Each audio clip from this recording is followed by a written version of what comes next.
Welcome back to the sewing room. Today I am doing my first of probably weekly vlogs for my crafting journey and adventuring. Today is a journey in following through because I have a whole lot of headbands to make and put on Etsy because I picked up a heck of a lot of knit material when Joanne was closing, and I had the bright idea that it was going to be super fun and easy, because I make headbands for myself all the time, to make them and sell them.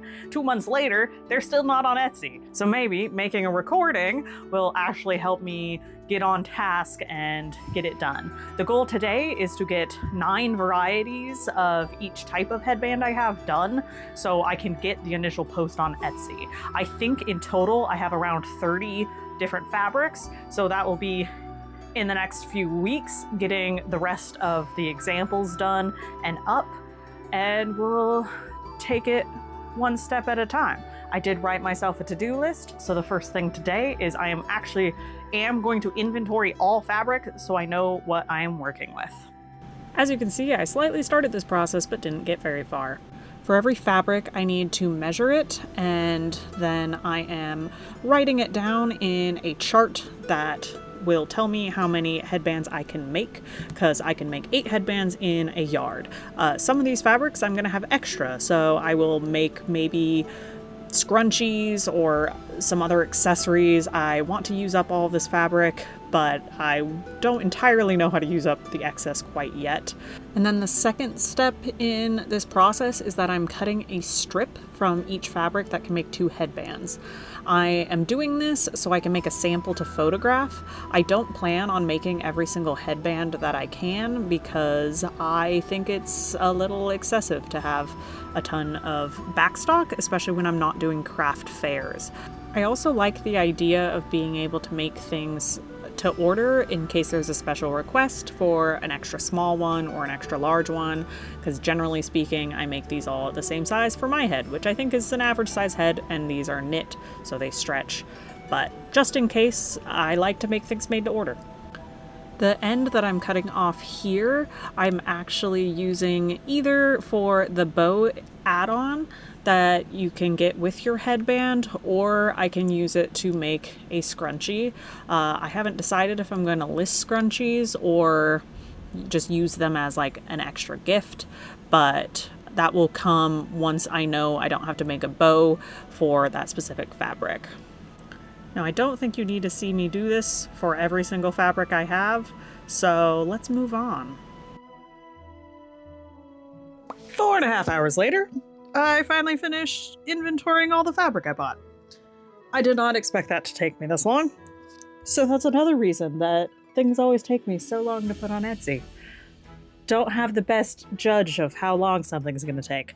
But in this pile, I have 2 pieces of every single fabric I have ready to be made into headbands. I'm just gonna do 2 of each, probably gonna keep one for myself and have the other one ready to ship out when somebody wants it. So now I get to go make some of these. Thankfully tonight, I think I have to make 4, so I have 9 to fill like a little tile for variations on Etsy, and I will do more in blocks of 9 as I go.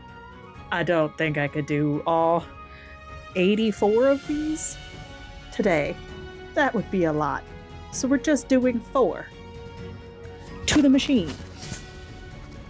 Currently, I make 2 styles of headbands. The ones that I'm getting up first are the ones that you see in pretty much all of my videos. I wear them all the time. They're a wide band that can either be worn with a smooth side out or with a twist. I absolutely love them, and I love making them. They're pretty simple, as long as you have a serger.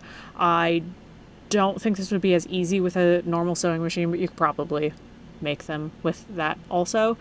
There are already tutorials for this style of headband, so this video is not that.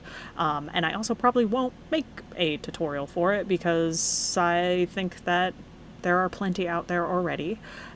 They're just quick and easy and fun to make, and I hope other people enjoy them as much as I do.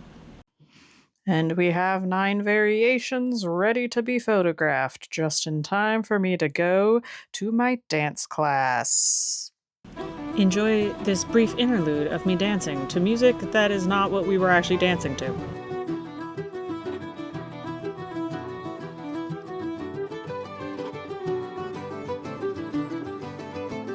Irish dance is very fun, I highly recommend, but now it is back to the headbands. Alright, back from dance, and now it's time to photograph these lovelies. I have this cool laser cut wood thing I found on Amazon, and in the downfall of Joann's, I got a shot box. So we are gonna figure out how this thing works and take some good pictures.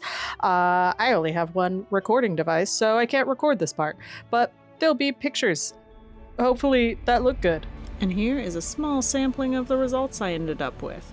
It took me about an hour to take photos of all of them, and for having no idea what I was doing at the beginning of this, I think they turned out way better than any other listing photo I've ever done.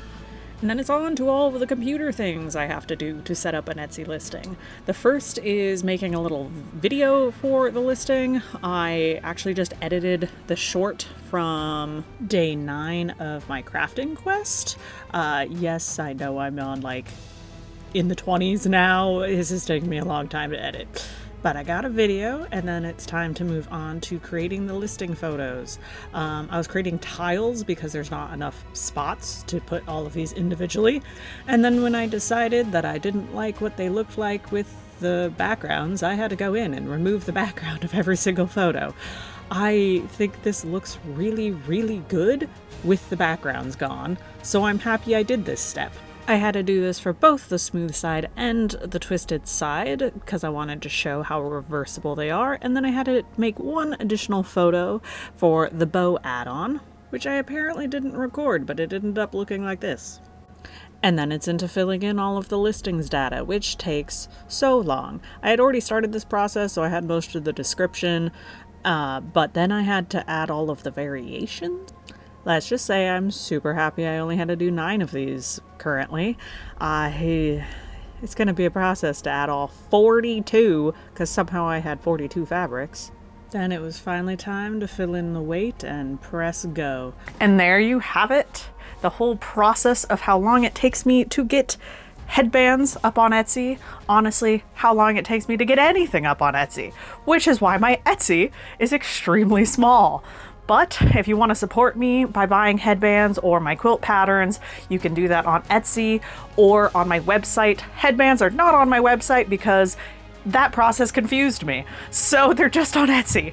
But another way you could support me is subscribing and liking this video. It tells me that you like this kind of content, and I'll keep making it. I also have some videos from 3 years ago I need to edit and get up, so that should be coming next. I don't actually know if these are going to be weekly, but I'm going to try. Again, the time blindness thing. Moral of the story, always give yourself more time than you think you need, because if you're like me, it's gonna take more time than you think you need. But with that, I'm gonna say goodbye for today, and I'll see you all the next time.